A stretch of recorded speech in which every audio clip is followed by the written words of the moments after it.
Au cœur de la Camargue, les remparts d'Aigues-Mortes semblent défier le temps. Cette cité médiévale, dont le nom évoque poétiquement les eaux mortes des étangs environnants, cache derrière ses pierres blanches une histoire bien plus complexe que ne le suggère son image touristique. Car Aigues-Mortes n'est pas qu'un joyau architectural, c'est le point de départ d'une aventure humaine et spirituelle qui révèle les contradictions profondes de la France médiévale entre idéal chrétien et réalité politique, entre foi sincère et calcul dynastique. Cette histoire, c'est celle des croisades de Louis IX, futur Saint-Louis, qui transformèrent ce port artificiel en symbole d'une certaine idée de la chrétienté française. Mais c'est aussi celle d'un mythe national qui fut construit, déconstruit et instrumentalisé au fil des siècles, jusqu'à nous interroger aujourd'hui sur la manière dont nous racontons notre passé. Pourquoi Aigues-Mortes ? Aigues-Mortes est une ville née d'un besoin spirituel et stratégique. Son histoire commence par un paradoxe géographique saisissant. Comment le royaume de France, qui s'étend déjà largement vers le sud au XIIIe siècle, peut-il ne posséder aucun port digne de ce nom sur la Méditerranée ? Cette anomalie révèle les limites du pouvoir royal face aux puissances locales qui contrôlent les côtes méditerranéennes. En 1240, Louis IX se trouve confronté à cette réalité stratégique embarrassante.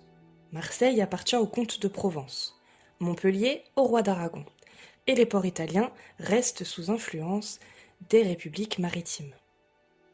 Pour un roi qui nourrit déjà l'ambition de partir en croisade, cette dépendance vis-à-vis de puissances étrangères ou vassales rebelles est inacceptable.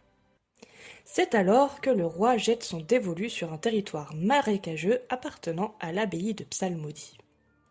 L'achat de ces terres, négocié avec les moines bénédictins, représente un investissement considérable pour l'époque. Louis IX fait creuser des canaux, assécher des marais et construire de toutes pièces une ville fortifiée reliée à la mer.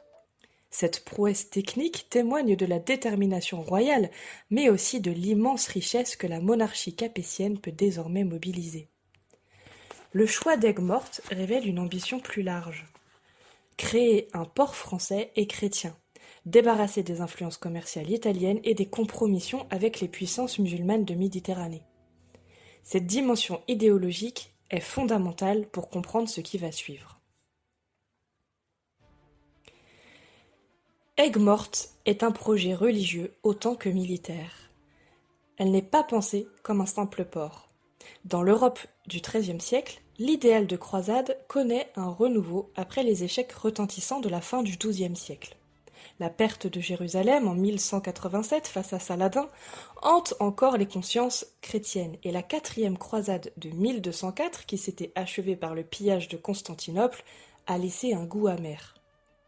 Louis IX incarne une nouvelle génération de souverains chrétiens, profondément marqués par la spiritualité franciscaine et dominicaine naissante. Sa piété, qui confine parfois à l'ascétisme, le pousse à concevoir la croisade non comme une simple expédition militaire, mais comme un pèlerinage armé, une quête de purification collective du royaume. Aigues-Mortes devient ainsi le théâtre de cérémonies religieuses d'une ampleur inédite. Les chroniqueurs de l'époque décrivent les rituels préparatoires.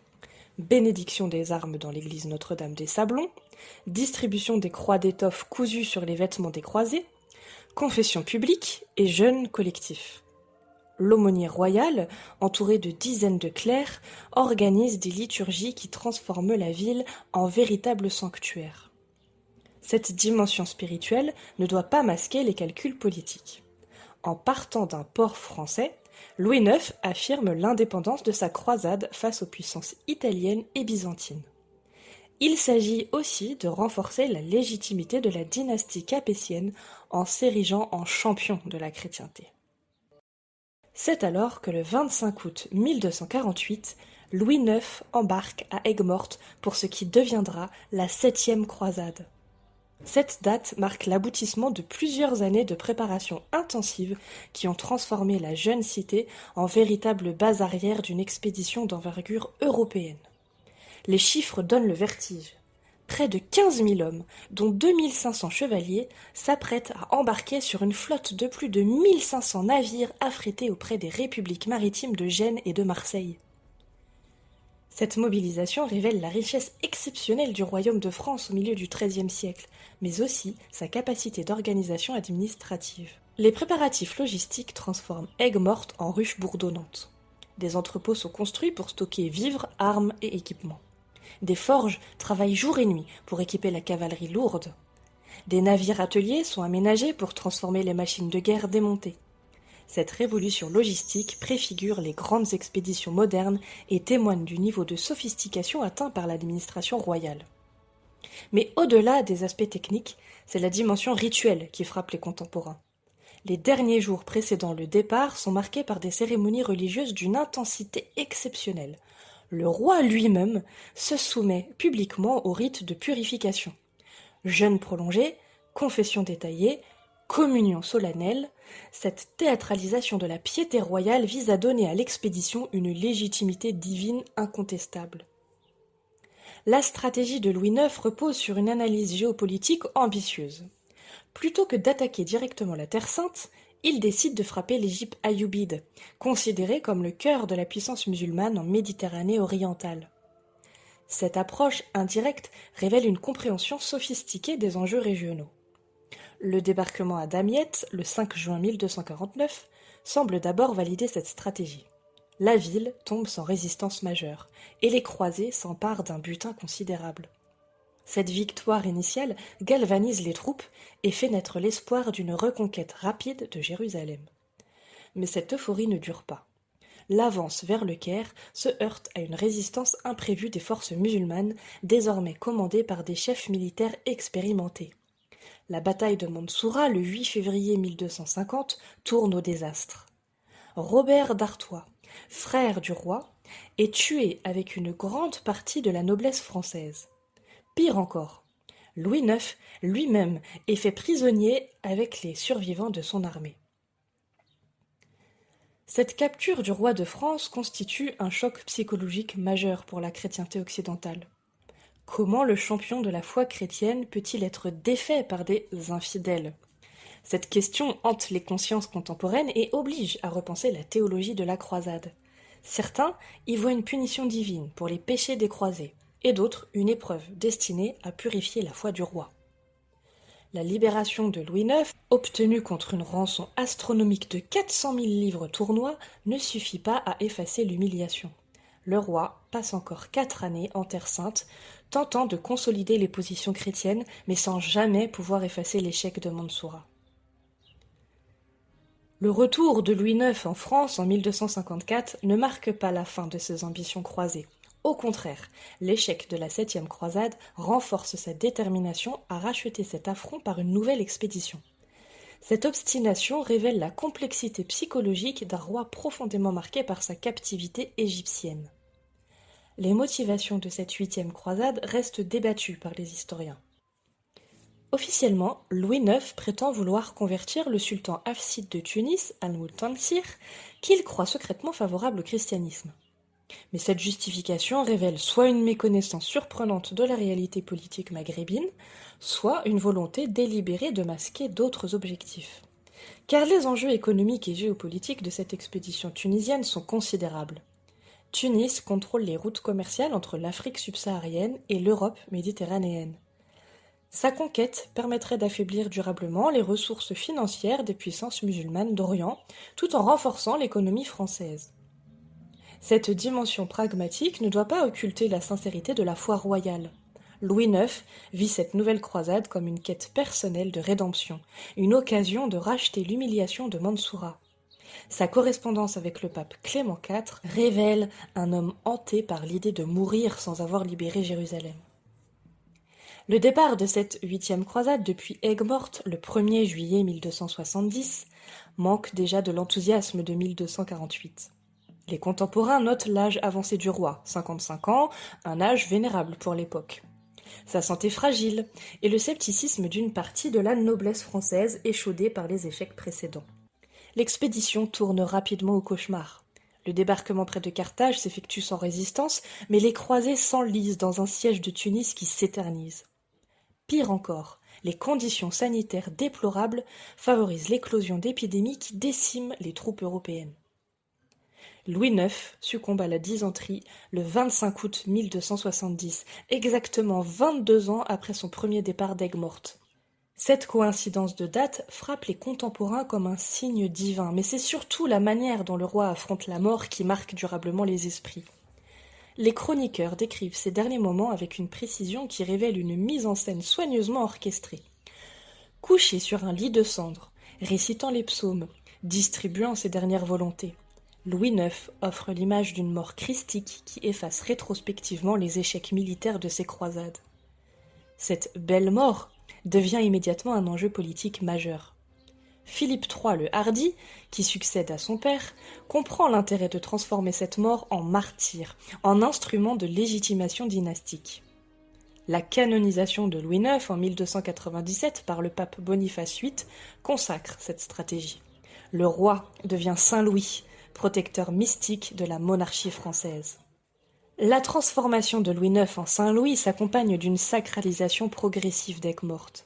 La ville devient un lieu de pèlerinage monarchique où les rois de France viennent puiser une légitimité spirituelle. Cette instrumentalisation mémorielle révèle la manière dont le pouvoir royal utilise l'histoire pour renforcer son autorité. Dès le XIVe siècle, des monuments commémoratifs jalonnent la ville. Un podcast y sera dédié, mais on parle alors de la tour de Constance, achevée vers 1240, qui devient le symbole de cette mémoire croisée. Charles X, sous la Restauration, soucieux de restaurer la légitimité divine de la monarchie après la Révolution, multiplie les pèlerinages à Aigues-Mortes. La statue équestre de Saint-Louis, érigée en 1849 sur la place Saint-Louis, cristallise cette nostalgie monarchique et chrétienne. L'école républicaine du XIXe siècle ne rejette pas cette mémoire, mais la réinterprète. Dans les manuels scolaires de la Troisième République, Saint-Louis devient l'incarnation d'une France éternellement chrétienne et civilisatrice. Cette récupération laïque de la figure royale révèle la permanence de certains mythes nationaux au-delà des changements de régime. Et c'est cette instrumentalisation scolaire qui pose aujourd'hui question. Comment enseigner l'histoire des croisades sans tomber dans l'apologie ni dans l'anachronisme ? La figure de Saint-Louis croisé révèle les difficultés de l'histoire nationale à assumer ces zones d'ombre. Depuis les années 1960, l'historiographie des croisades a profondément évolué. On parle alors d'une révision historiographique qui touche directement la mémoire de Saint-Louis. Les massacres des populations civiles, la réduction en esclavage des prisonniers, le pillage systématique des territoires conquis, autant d'aspects occultés par la géographie traditionnelle, mais désormais documentés avec précision. Et plus troublante encore est la question de l'antisémitisme de Louis IX. Ses ordonnances contre des communautés juives du royaume, le brûlement du Talmud en 1242, l'obligation du port de la rouelle, toutes ces mesures qui révèlent un aspect sombre de la personnalité royale que l'historiographie traditionnelle préférerait ignorer. Cette réévaluation critique interroge directement le statut patrimonial d'Aigues-Mortes. Comment concilier la mise en valeur touristique de la cité avec une lecture historique plus nuancée ? Cette question dépasse le cas particulier pour toucher l'ensemble des lieux de mémoire français. L'histoire d'Aigues-Mortes et des croisades de Saint-Louis révèle les mécanismes complexes par lesquels se construisent les mythes nationaux. Cette cité camarguaise, née d'un rêve spirituel et politique, incarne les contradictions d'une époque où foi chrétienne et calcul dynastique se mêlaient intimement. La trajectoire de Louis IX, du roi croisé au sein national, illustre la manière dont l'histoire peut être instrumentalisée par le pouvoir. Mais elle révèle aussi la sincérité d'une époque où la quête spirituelle pouvait motiver des entreprises d'une ampleur considérable, même vouées à l'échec. Aujourd'hui, Aigues-Mortes nous invite à une double lecture. Lieu touristique majeur, la cité perpétue une certaine image de la France éternelle et chrétienne. Mais elle nous oblige aussi à questionner cette mémoire idéalisée et à assumer la complexité de notre passé. Cette relecture critique ne vise pas à condamner le passé, mais à le comprendre dans sa globalité. Les croisades de Saint-Louis témoignent d'une époque où l'Europe chrétienne tentait de redéfinir sa place dans un monde méditerranéen dominé par l'islam. Cette confrontation, marquée par la violence et l'incompréhension mutuelle, n'en révèle pas moins des dynamiques géopolitiques qui structurent encore aujourd'hui nos rapports avec le monde musulman. En ce sens, Aigues-Mortes reste un lieu de mémoire vivant, non pas comme un sanctuaire d'une gloire passée, mais comme un laboratoire de réflexion sur les mécanismes de construction des identités nationales. Cette approche critique est peut-être la meilleure manière d'honorer la mémoire de ceux qui, il y a 8 siècles, embarquèrent depuis ce port artificiel vers une aventure qui dépassait leurs espérances et leurs craintes. L'héritage d'Aigues-Mortes nous enseigne finalement que l'histoire n'est jamais simple, que les héros ont leur zone d'ombre et que les mythes nationaux doivent être sans cesse questionnés pour rester vivants. Cette leçon d'humilité historique est peut-être, au final, le plus beau patrimoine que nous ait légué la Cité des Croisades.